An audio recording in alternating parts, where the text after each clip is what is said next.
আমাদের গাজীপুরে বৃদ্ধাশ্রম আছে, যেটাকে মাতৃসদন বলা হয়।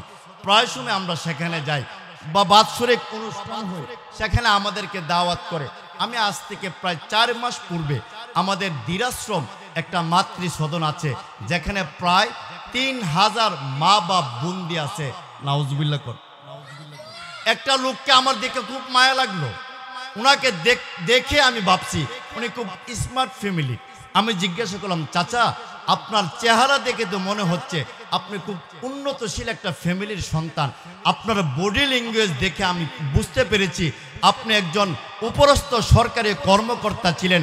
ও চাচা, কি হয়েছে আপনি আজকে বৃদ্ধাশ্রমে আসার কারণ কি? তিনি 2টা চোখের পানি ফেলে বলতেছেন, বাবা আমার একমাত্র অপরাধ হলো কি, আমার একমাত্র অপরাধ এটাই, আমার 2টা সন্তান, দুটোটাকে আমি ডাক্তার বানাইলাম। আজকে তারা তাদের সন্তান, তাদের ওয়াইফ নিয়ে আমেরিকাতে, লন্ডনে থাকে। তাদের ওয়াইফরা, তাদের সন্তানেরা আজকে আমি বাবা হিসাবে আমাকে মেনে নিতে চাইল না। এই জন্যে তারা মাসিক ভাতা দিয়ে আমাকে এমনভাবে বৃদ্ধাশ্রমে নিয়ে গেল। পরিষ্কার কথা হলো, কোরআন শিক্ষা ছাড়া কোনো মানুষ হতে পারে না। যদি তাদের ভিতরে বিন্দু পরিমাণ কোরআন শিক্ষা থাকতো, তারা যতই কষ্ট করুক না কেন এক মুহূর্তের জন্য তাদের মা বাবাকে বৃদ্ধাশ্রমে রাখতো না। জোরে কোন ঠিক কিনা? আমি আপনাদের কাছে প্রশ্ন রাখতে চাই, একটু পরে ভাইজান সামনে 5 মিনিট, আমি আপনাদের কাছে প্রশ্ন রাখতে চাই, আমরা যদি 3 বেলাও না খেতে পারি, 1 ওয়াক্ত যদি খাই সারা দিনে, তারপরেও কি আমাদের মা বাবাকে বৃদ্ধাশ্রমে দিয়ে দিব? কেউ এই কথা বলতে পারবে না। সাধারণ কৃষক, তার মা বাবা বৃদ্ধাশ্রমে আছে, কেউ প্রমাণ দিতে পারবে না। হাফেজে কোরআনের মা বাবা বৃদ্ধাশ্রমে আছে, কেউ প্রমাণ দিতে পারবে না। মুয়াজ্জিন সাহেবের মা বাবা বৃদ্ধাশ্রমে আছে, কেউ প্রমাণ দিতে পারবে না। ইমাম সাহেবের মা বাবা বৃদ্ধাশ্রমে আছে, কেউ প্রমাণ দিতে পারবে। আমি আপনাদেরকে সরাসরি মূল আলোচনার দিকে নিয়ে যাচ্ছি। এই পৃথিবীতে মানব সম্প্রদায় অর্থাৎ মানব জাতিরা পৃথিবীতে আসা 50,000 বছর আগে রূহের জগতে আল্লাহ পৃথিবীর সমস্ত মানব সম্প্রদায়ের আত্মাকে একসাথে করে আল্লাহ নিজে প্রশ্ন করেছিলেন সমস্ত আত্মাদেরকে। কি প্রশ্ন? আল্লাহ বলেছিলেন, আলাস্তু বিরব্বিকুম। ও সম্প্রদায়, রূহ জগতে আল্লাহ এই প্রশ্ন করার পরে আল্লাহ প্রশ্ন করেছিলেন, আলাস্তু বিরব্বিকুম, আমি কি তোমাদের রব নই? আমি কি তোমাদের পালন কর্তা নই? আমি কি তোমাদের সৃষ্টিকর্তা নই? আমি কি তোমাদের বিধান দাতা নই? আমি কি তোমাদের রিজিক দাতা নই? এইভাবে বলে বলে আল্লাহ আমাদেরকে প্রশ্ন করার পরে আমরা এক প্ল্যাটফর্ম হইয়া জবাব দিয়েছিলাম, কালু বালা, হ্যাঁ অবশ্যই আপনি আমাদের স্রষ্টা, অবশ্যই আপনি আমাদের প্রভু, অবশ্যই আপনি আমাদের বিধানদাতা, অবশ্যই আপনি আমাদের রিজিক দাতা। এই ওয়াদা করে আল্লাহ আমাদেরকে পৃথিবীতে পাঠালেন। আলমে আরওয়াহ থেকে এই ওয়াদা আবদ্ধ হইয়া আমরা পৃথিবীতে আসলাম মার রেহেমের ভিতরে, যেটাকে হাদিসের ভাষায় বলা হয় আলমে আরহাম। মার রেহেমের ভিতরে আমরা আসলাম।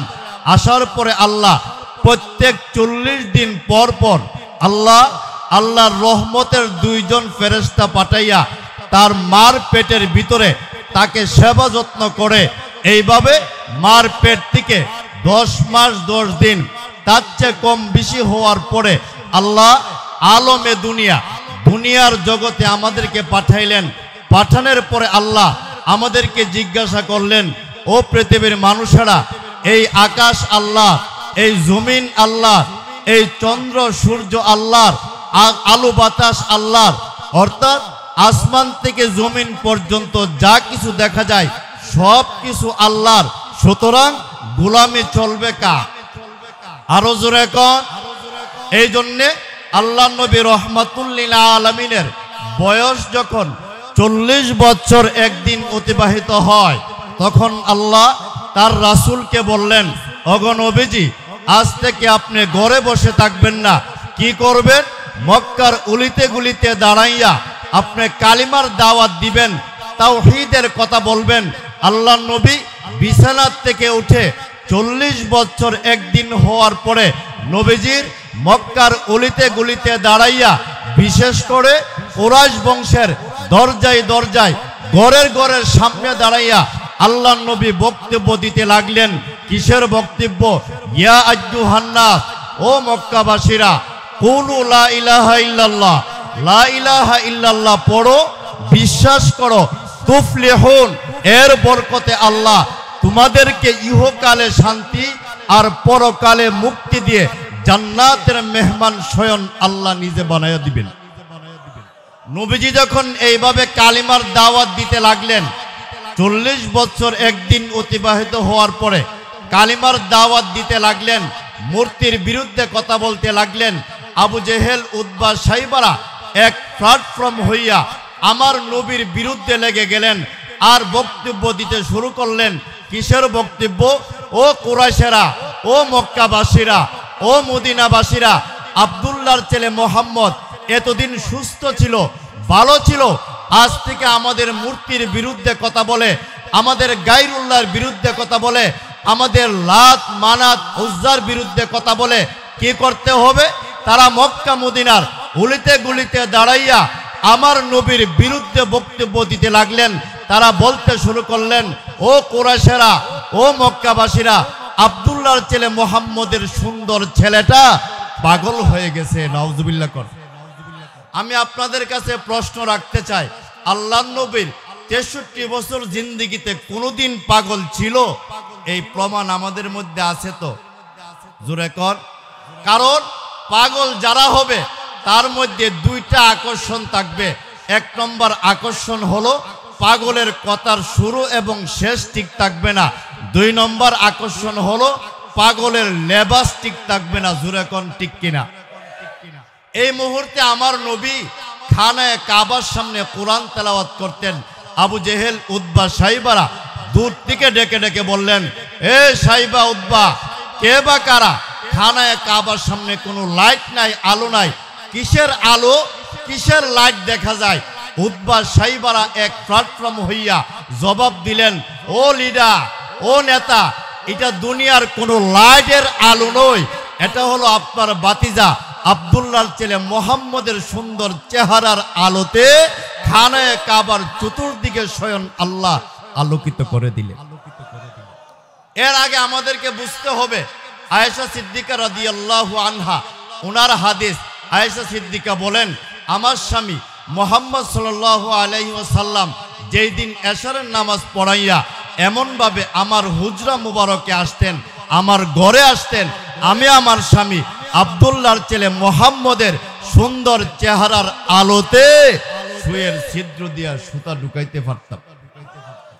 এখন পৃথিবীতে যত সুন্দরী আছে, চিত্র জগতের যত নায়ক নায়িকা আছে, ট্রাম্প আছে, জো বাইডেন আছে, বিল ক্লিন্টন আছে, পৃথিবীর যত বিশ্ব সুন্দরী আছে, তাদের সকল বিশ্ব সুন্দরীদেরকে যদি একটা অন্ধকার রুমে রাখা হয় আর সেই রুমের আলো বন্ধ করে দেওয়া হয়, আমার তো বিশ্বাস সুয়ের ছিদ্র দেখা যাবে দূরের কথা, তাদের চেহারার আলোতে 42 ইঞ্চি ফাইবেরও ছিদ্র দেখা যাবে না। আরো জোরে কোন। আমার বন্ধুগণ খুব খেয়াল করে বুঝবেন, তিরমিজি শরীফের হাদিস প্রমাণ করে, হযরত জাবের রাদিয়াল্লাহু আনহু ডেকে ডেকে বললেন, পৃথিবীর মানুষেরা, আমি জাবের একদিন আল্লাহর নবীর পিছনে নামাজ আদায় করলাম। নামাজ আদায় করার পরে আল্লাহর নবী মসজিদের নববীর বারিন্দায় বসলেন। আমি জাবের একবার আল্লাহর নবীর চেহারার দিকে তাকাই, আবার আকাশের পূর্ণিমার চাঁদের দিকে তাকাই, একবার আল্লাহর নবীর চেহারার দিকে তাকাই, আবার আকাশের পূর্ণিমার চাঁদের দিকে তাকাই। একবার দুইবার নয়, 7 থেকে 7 বার পর্যন্ত একবার আল্লাহর নবীর চেহারার দিকে তাকাই, আবার আকাশের পূর্ণিমার চাঁদের দিকে তাকাই। আমি জাবের আল্লাহর কসম খেয়ে বলি, আকাশের পূর্ণিমার চাঁদের চেয়েও লক্ষ কোটি গুণ বেশি সুন্দর আল্লাহ আমার নবীকে বানায়া দিলেন। এই জন্যে সুন্দরের জন্য যদি কাউকে ভালোবাসতে হয়, সবচেয়ে আগে ভালোবাসতে হবে আমার নবীকে। কেন? আমার নবী এত সুন্দর ছিল, শুধু সুন্দর না, আমার নবীর এত মুজিজা ছিল কি আল্লাহর নবী যে রাস্তা দিয়ে হাইটা যেতেন কয়েক ঘন্টা পর্যন্ত সেই রাস্তার মধ্যে মেশকে আম্বরের ঘ্রাণ করত। তাহলে আজকাল এই কথাটা আমরা সুস্পষ্টভাবে বলে থাকি, সব সময় আমরা বলে আসছি, আমরা আমাদের নবীকে দেখি নাই, কিন্তু দিল দিয়ে আমরা আমার নবীকে ভালোবাসি, এর মধ্যে কোনো সন্দেহ আসেনি। জোরে কোন? আজ থেকে কয়েক মাস পূর্বে ফ্রান্সের মেক্রু আমার নবীকে ব্যঙ্গাত্মক করেছেন, আমার নবীর চরিত্র নিয়ে এমনভাবে খারাপ মন্তব্য করেছেন, বিশ্বের 177টা রাষ্ট্রের প্রায় 250 কোটি মুসলমান আল্লাহর নবীর পক্ষ হইয়া আর কাফের খ্রিস্টান বেঈমান মেক্রুর বিরুদ্ধে দাঁত ভাঙ্গা জবাব দিয়েছে। কথা কোন ঠিক কিনা?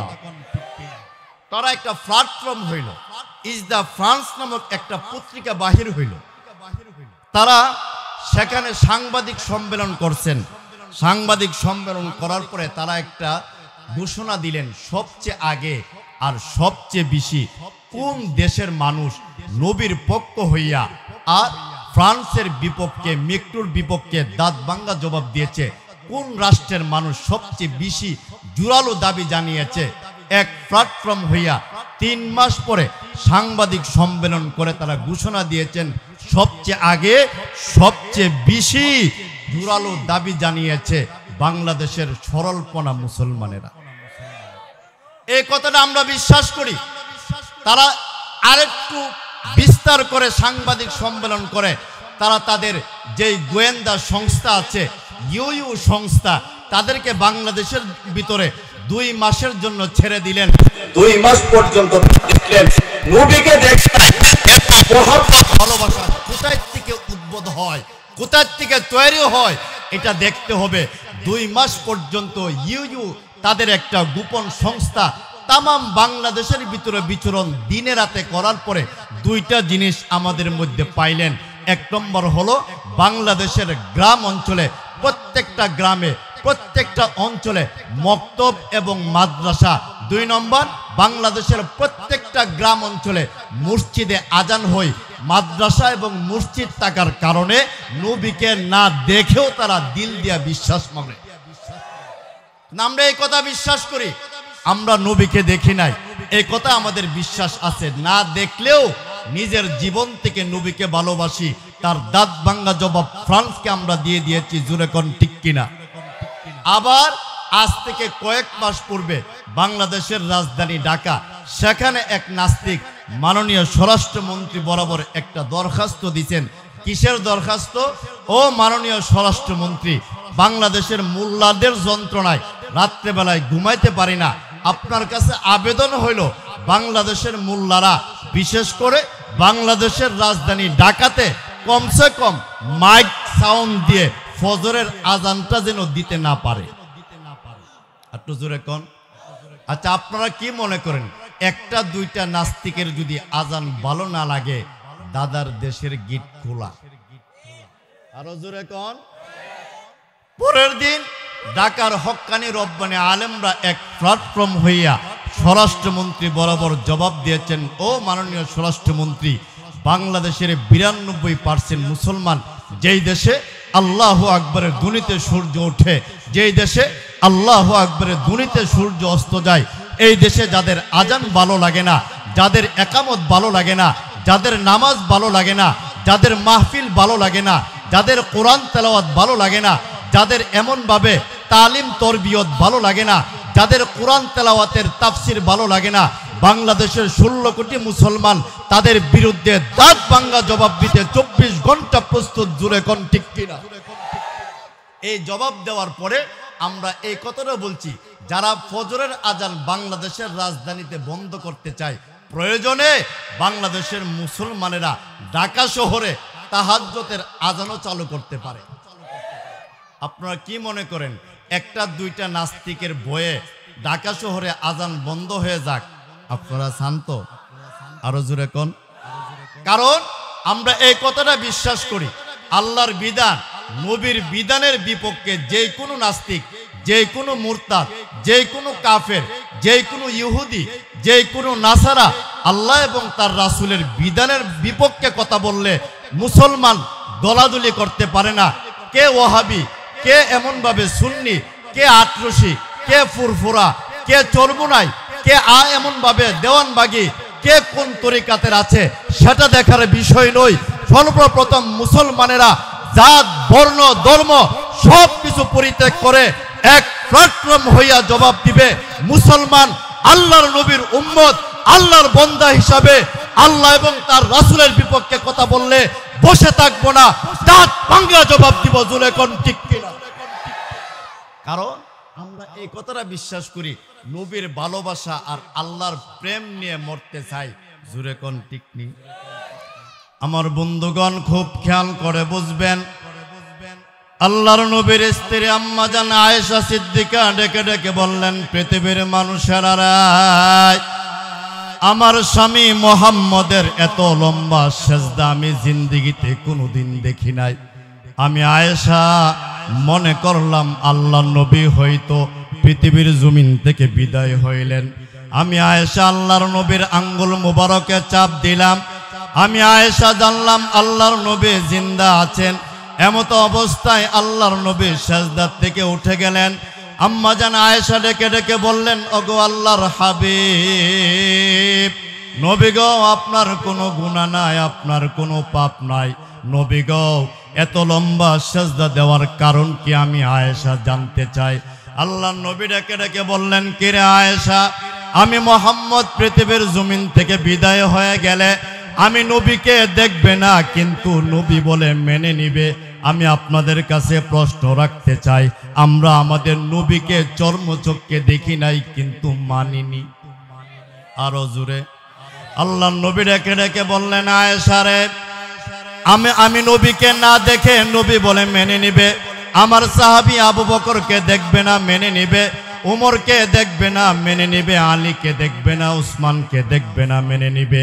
আমরা আমাদের সাহাবীদেরকে না দেখলেও দিল দিয়া তাদেরকে মানিনি। আল্লাহর নবী ডেকে ডেকে বললেন, আয়েশা রে, আমি নবীকে না দেখে আমার সাহাবীকে না দেখে যারা মেনে নিল, এই মুহূর্তে সেজদায় আমি আল্লাহর কাছে তাদের জন্য 2টা বাজেট করলাম।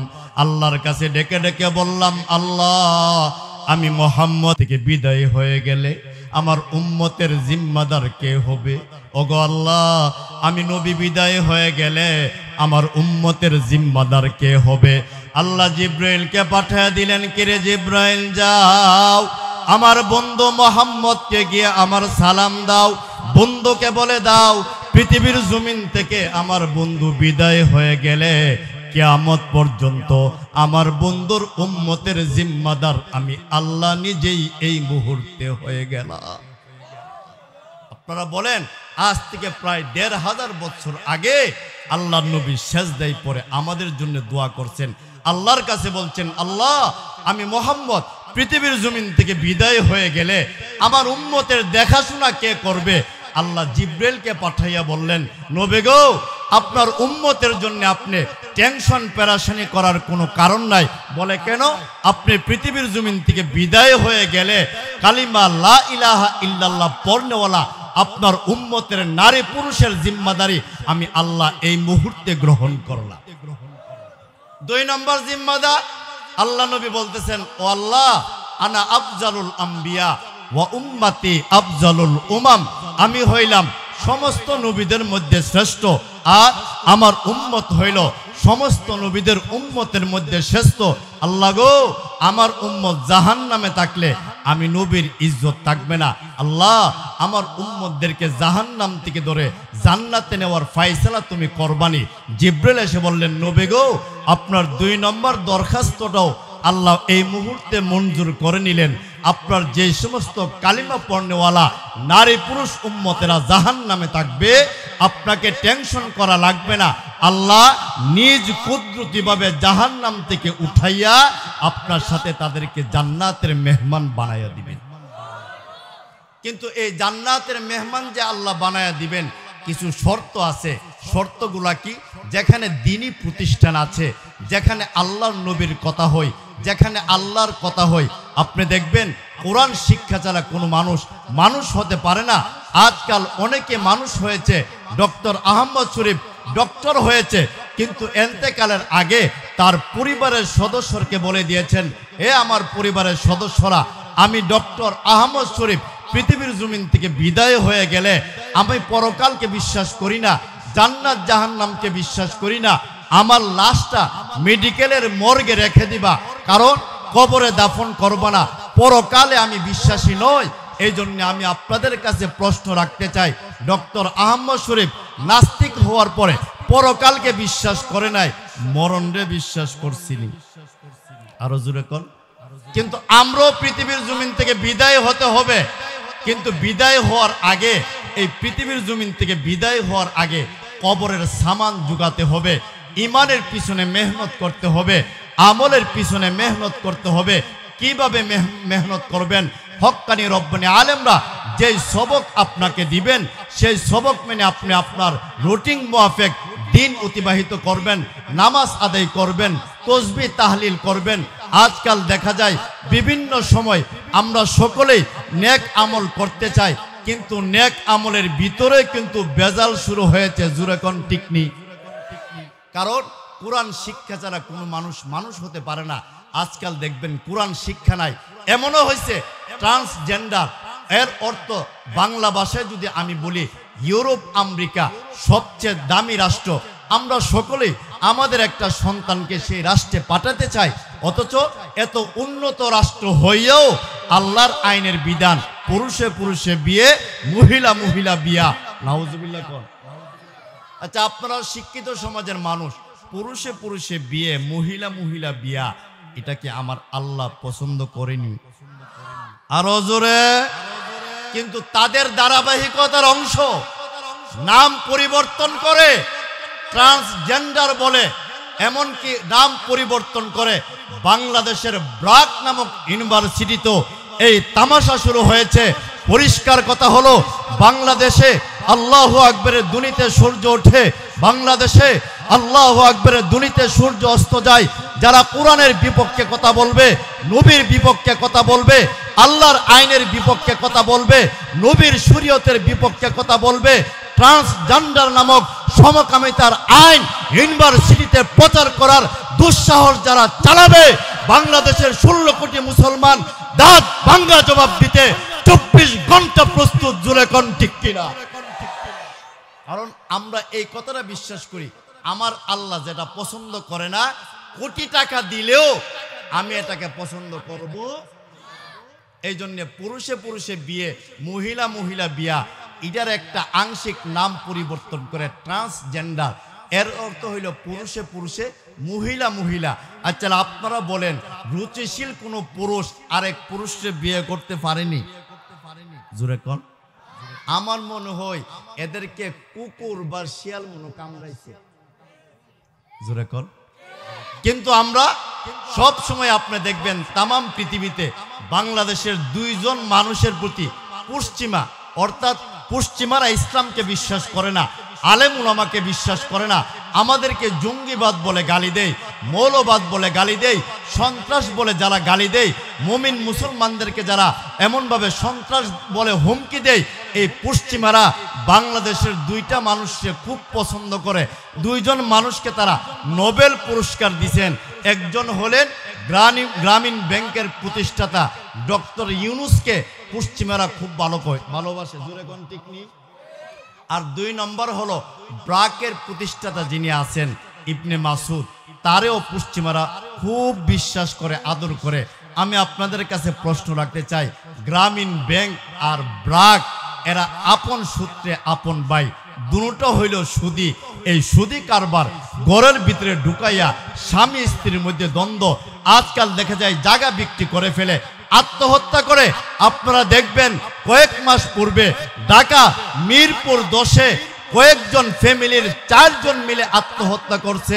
গোয়েন্দা সংস্থারা এক প্ল্যাটফর্ম হইয়া তাদের কি সমস্যা তারা দিলে, গ্রামীণ ব্যাংক থেকে তারা টাকা উঠাইছিল, সময় মতো না দিতে পারছে, আর গ্রামীণ ব্যাংক তাদেরকে চাপ দিছে, খুব সুন্দর কইরা, খুব কঠোরভাবে চাপ দিছে। এই জন্য তারা টাকা না দিতে পাইরা আত্মহত্যা করছে। আমরা কি যেই সমস্ত সুদি কারবার করে করে আত্মহত্যার পথ বেছে নেই, এই সমস্ত কারবার বিশেষ করে আমাদের দেশে চলুক, এটা আমরা চাইতো আরো জোরে কোন। কিন্তু কোরআন শিক্ষা ছাড়া কোনো মানুষ হতে পারে না। কিন্তু আজকাল দেখবেন কোরআন শিক্ষা নাই।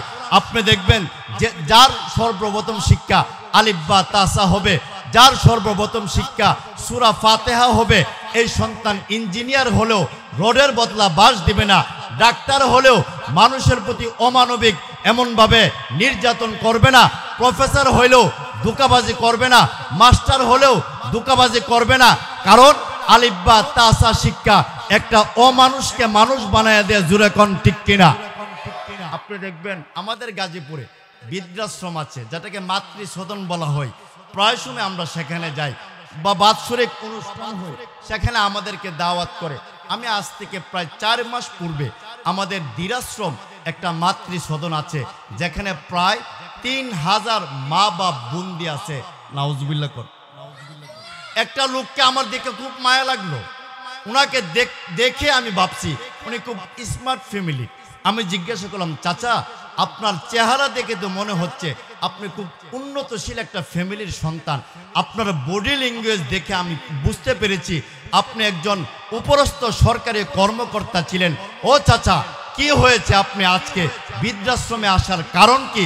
তিনি 2টা চোখের পানি ফেলে বলতেছেন, বাবা আমার একমাত্র অপরাধ হলো কি, আমার একমাত্র অপরাধ এটাই, আমার 2টা সন্তান, দুটোটাকে আমি ডাক্তার বানাইলাম। আজকে তারা তাদের সন্তান, তাদের ওয়াইফ নিয়ে আমেরিকাতে, লন্ডনে থাকে। তাদের ওয়াইফরা, তাদের সন্তানেরা আজকে আমি বাবা হিসাবে আমাকে মেনে নিতে চাইল না। এই জন্যে তারা মাসিক ভাতা দিয়ে আমাকে এমনভাবে বৃদ্ধাশ্রমে নিয়ে গেল। পরিষ্কার কথা হলো, কোরআন শিক্ষা ছাড়া কোনো মানুষ হতে পারে না। যদি তাদের ভিতরে বিন্দু পরিমাণ কোরআন শিক্ষা থাকতো, তারা যতই কষ্ট করুক না কেন, এক মুহূর্তের জন্য তাদের মা বাবাকে বৃদ্ধাশ্রমে রাখতো না। জুরে কোন ঠিক কিনা? আমি আপনাদের কাছে প্রশ্ন রাখতে চাই, একটু পরে ভাইজান সামনে 5 মিনিট, আমি আপনাদের কাছে প্রশ্ন রাখতে চাই, আমরা যদি 3 বেলাও না খেতে পারি, এক ওয়াক্ত যদি খাই সারা দিনে, তারপরেও কি আমাদের মা বাবাকে বৃদ্ধাশ্রমে দিয়ে দিব? কেউ এই কথা বলতে পারবে না। সাধারণ কৃষক, তার মা বাবা বৃদ্ধাশ্রমে আছে, কেউ প্রমাণ দিতে পারবে না। হাফেজে কোরআনের মা বাবা বৃদ্ধাশ্রমে আছে, কেউ প্রমাণ দিতে পারবে না। মুয়াজ্জিন সাহেবের মা বাবা বৃদ্ধাশ্রমে আছে, কেউ প্রমাণ দিতে পারবে না। ইমাম সাহেবের মা বাবা বৃদ্ধাশ্রমে আছে, কেউ প্রমাণ দিতে পারবে না। খতিব সাহেবের মা বাবা বৃদ্ধাশ্রমে আছে, কেউ প্রমাণ দিতে পারবে না। বক্তা সাহেবের মা বাবা বৃদ্ধাশ্রমে আছে, কেউ প্রমাণ দিতে পারবে না। আর আমাদের কাছে শত শত হাজার হাজার প্রমাণ আছে। ইঞ্জিনিয়ার সাহেবের মা বাবা, ডাক্তার সাহেবের মা বাবা, প্রফেসর সাহেবের মা বাবা, ডক্টর সাহেবের মা বাবা, প্রভাষক সাহেবের মা বাবা, সংসদ সদস্যের মা বাবা, মন্ত্রী মহোদয়ের মা বাবা বৃদ্ধাশ্রমে আছে। জুড়ে কোন ঠিক কিনা? কারণ আপনি যত উচ্চমানের শিক্ষিত আপনার সন্তানকে বানাইবেন, সন্তান তত আগে বইয়ের মুরিদ হবে, বইয়ের মুরিদ হবে। ওই চাচাকে আমি বললাম আপনার এই অবস্থা, তিনি আমাকে বলছেন আমি বাংলাদেশের প্রথম শ্রেণী অর্থাৎ বিবিআইপি কার্ড প্রাপ্ত একজন সরকারি চাকরিজীবী। আমার যে পেনশনটা আমি পেতাম, সেই পেনশনটা অগ্রিম সহ আমার 2 ছেলে নিয়ে আমেরিকাতে থাকে। আর আজকে আমি 2টা চোখের পানি তিনি ফেলে ফেলে আমাকে বলতেছেন, বাবা আজকে যদি আমি আমার 2টা সন্তানকে এত উচ্চতর শিক্ষিত না বানাইয়া আমি যদি আপনাদের মতন হুজুর বানাইতাম, আমাকে বৃদ্ধাশ্রমে আসতে হতো না। তিনি আমার ডান হাত, ওনার নাম ফরিদ উদ্দিন, তিনি আবার ডান হাত ধরে বলছেন, বাবা আপনারা তো বাংলাদেশের বিভিন্ন জায়গায় কোরআনের কথা বলেন, আমার এই দৃষ্টান্তটা দিয়ে আপনি বলবেন উন্নত শিক্ষা সন্তানকে দেখ, অসুবিধা নাই, কিন্তু তার সন্তানের সর্বপ্রথম শিক্ষাটা যদি কোরআন হয়, আলিফ বা তাসা হয়, তাহলে আমার মতন ফরিদ উদ্দিন বৃদ্ধাশ্রমে আসতে হতো না, তারও বৃদ্ধাশ্রমে যেতে হবে না। এই জন্য কোরআন শিক্ষা যার সর্বপ্রথম হবে, ডাক্তার ইঞ্জিনিয়ার হলেও মা বাবা বৃদ্ধাশ্রমে যাবে না, জুরে কোন ঠিক কিনা। সর্বশেষ দিকে চলে আসলাম, আমার তেলাওয়াতকৃত আয়াত আল্লাহ বললেন উতলু মা উহিয়া ইলাইকা মিনাল কিতাব। আল্লাহর নবীকে আল্লাহ বললেন, ও নবী আপনার উম্মতদেরকে শিখায় দেন। কি শিখায় দেন? কোরআন শরীফ যেন তেলাওয়াত করে। কেন? কোরআন তেলাওয়াতের মধ্যে আলাদা একটা মজা আছে, এই মজাটা ঢেলে দিয়েছেন কে? আরো জোরে কোন। আজও পর্যন্ত কেউ এই কথা বলতে পারবে না রূপপাড়ার গান শুনে ইমুক দরবেশ সাহেব ওলি হয়েছে, ইমুক আয়ুব বাচ্চুর গান শুনে ইমুক দরবেশ সাহেব এমন ভাবে দেখা যায় ওলি হয়েছে, লালন পাগলার গান শুনে তিনি আল্লাহর ওলি হয়েছে, কেউ প্রমাণ দিতে পারবে না। আর আমাদের কাছে শত শত হাজার হাজার প্রমাণ আছে। কোরআন তেলাওয়াত শুনে, কোরআনের তাফসীর শুনে, কোরআনের ব্যাখ্যা শুনে, কোরআনের ময়দানে এসে শত শত হাজার হাজার চোর ডাকাত বদমাশ আল্লাহর ওলিয়ে রূপান্তরিত হয়েছে, জোরে কোন ঠিক কিনা। এই জন্য কোরআন আছে যেখানে আমরা আছি, আরো জোরে কোন কোরআন আছে।